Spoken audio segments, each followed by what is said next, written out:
Hey, Justin, how you doing? I'm good. How are you? I'm good. I'm good. You've mentioned a lot that you're noticing these quarterbacks just across the league throwing the ball really quick these days, and that it makes it harder to rush the passer. How have you over the course of your career seen that increase? Just the propensity of that quarterbacks throwing quick like that, and just how has it changed your job as a pass rusher? I think it's just the name of the game now. It's more of a spread offense. You see more guys in the spread offense and shotgun.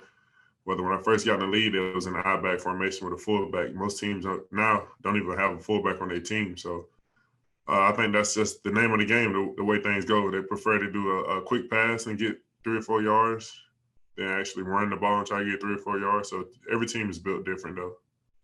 So when you do see a quarterback who might hold the ball a little more, like Deshaun's trying to make a play, and I noticed that a couple weeks ago, he'll give you some opportunities. How important is it then to, when you get that opportunity, you got to take advantage of it? Not that sacking him is easy, but I'm just saying in terms of getting pass rush.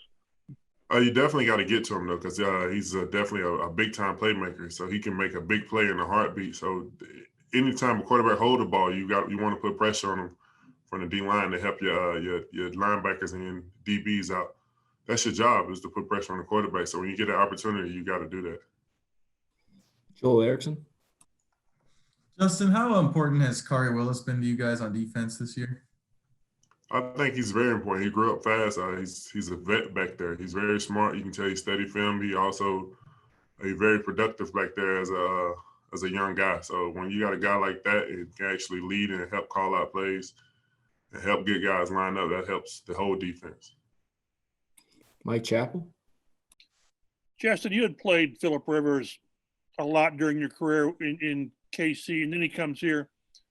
What were your expectations of him, and how has he matched expectations, or how do you look at it? I think I think the record speaks for itself, and I think his numbers speak for itself. So I don't think I really need to say much about how he's playing. I think it shows, and I think he's playing great. And I felt like when they brought him here, I sent him a text and said, I believe in you. I believe you got plenty left in the tank. Let's go win. Mike Wells. Hey, just wanted to ask you, when you arrived, you had been in the league for several years. When you arrived last year and met with Matt Eberflus, and you heard him talk about lopes and things like that in the game and track and all that, what was your reaction? And had you been around a defensive coordinator in the past who kind of tracked that type of effort in games?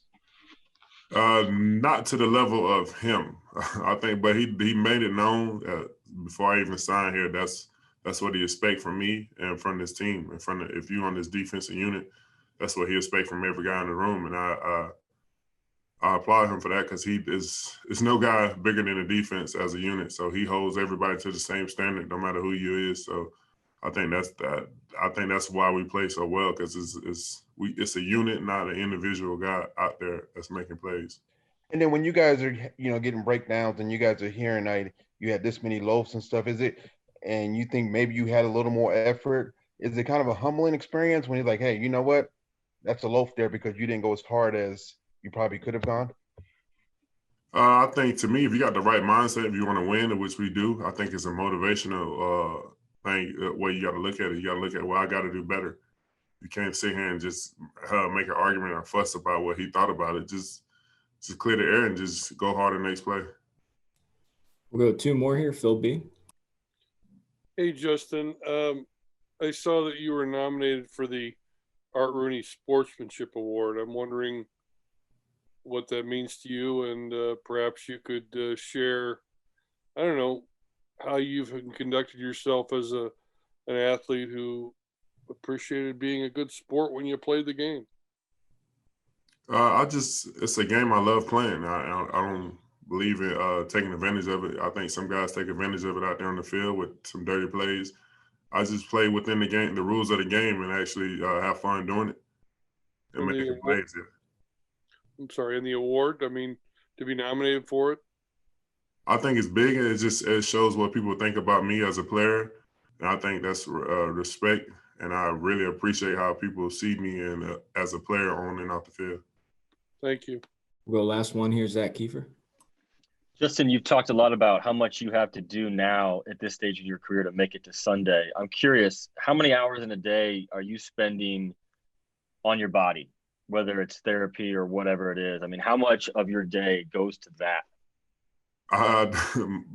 Honestly, my whole day, Wednesday, Thursday, we're really every day of the week, man. My schedule is gone. It's because when I'm getting home, I'm constantly working on my body, actually doing little workouts and watching film. So when the season starts, it's no more me time. It's all about the game, and I dedicate all my time to this game during the season.